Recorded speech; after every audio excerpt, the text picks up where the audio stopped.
We're just upriver from Camp Mystic, and you don't have to look far to just see the heartbreaking symbolism of the violence of this storm and what it took from people's lives. Here we have, probably laid out by search teams, a photo album where the images have all been washed away by the floodwaters next to a child's chair.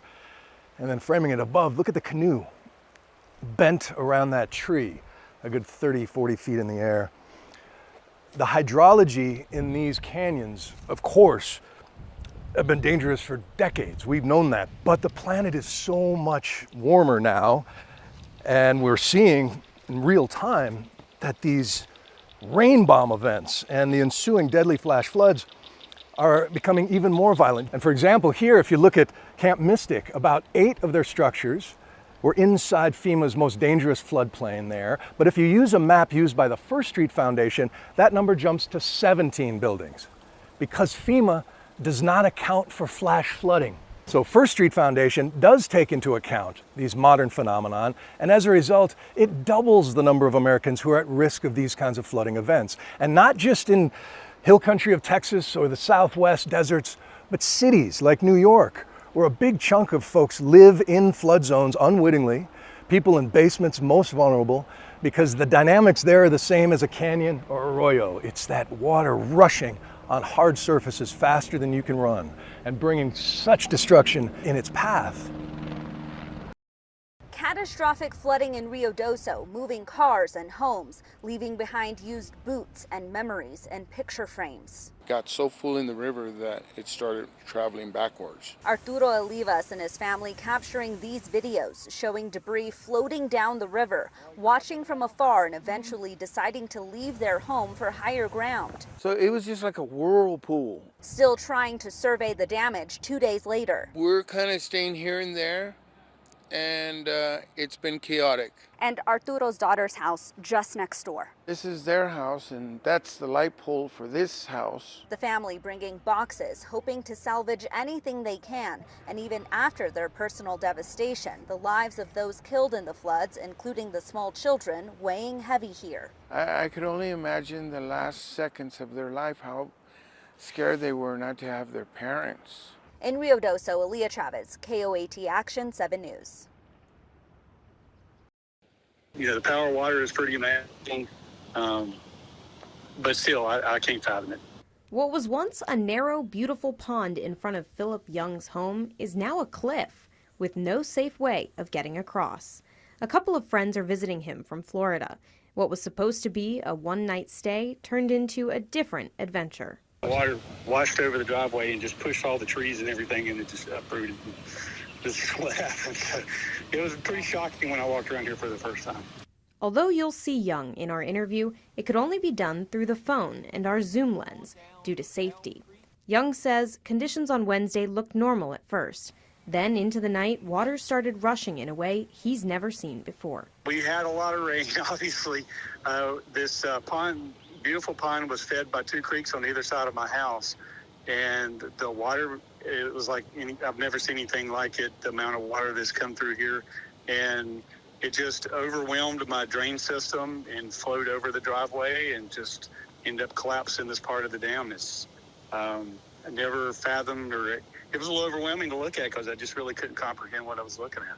Just 30 minutes later, all the water was gone, but so was his road. Into the pond, I thought it looked like there was just debris in there. I didn't know that it had completely drained until I walked around here and saw what I saw here. On the path, one lone duck looked pretty confused to see his home dried up and ruined. Young says in the 24 years he's lived there, the extent of the flood damage was something he was not expecting. You could have a little washout. This never crossed my mind. Something as catastrophic as this is never, ever crossed. This reminds me of the pictures I saw up in the mountains.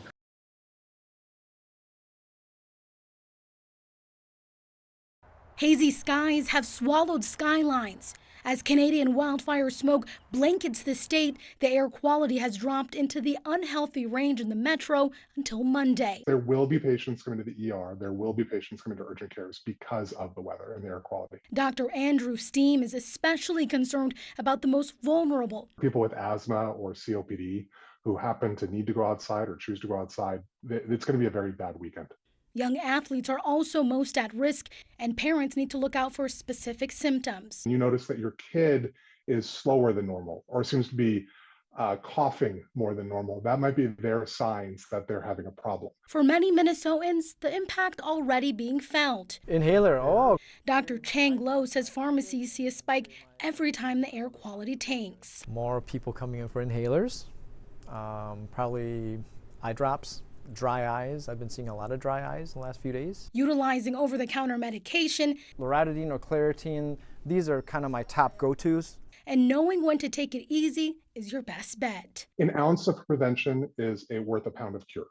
And so the best thing to do for susceptible people this weekend is to avoid the outdoors.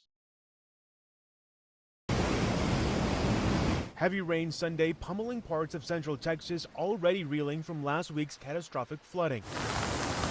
Officials concerned about the Guadalupe River swelling once again. People near Hunt received emergency alerts Sunday, warning them of a high probability of the Guadalupe River reaching flood stage and urging people to get away from the river immediately. Ground search operations were temporarily halted with more storms on the way. It has been an active day across Texas and watching again overnight for some storms. Crews have been scouring the flood-ravaged areas for more than a week now. More than 100 people have been killed and scores are still missing. The mayor of Kerrville released a video statement Saturday about the help his town has received from state and federal officials.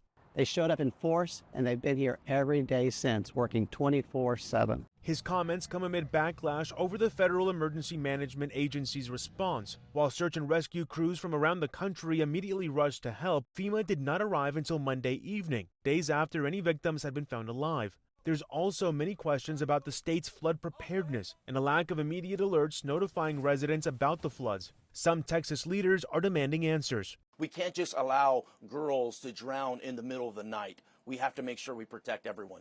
At the local level, Texas state leaders say they will focus on pushing legislation that deals with flooding and resources, including an alert system, during their upcoming special session.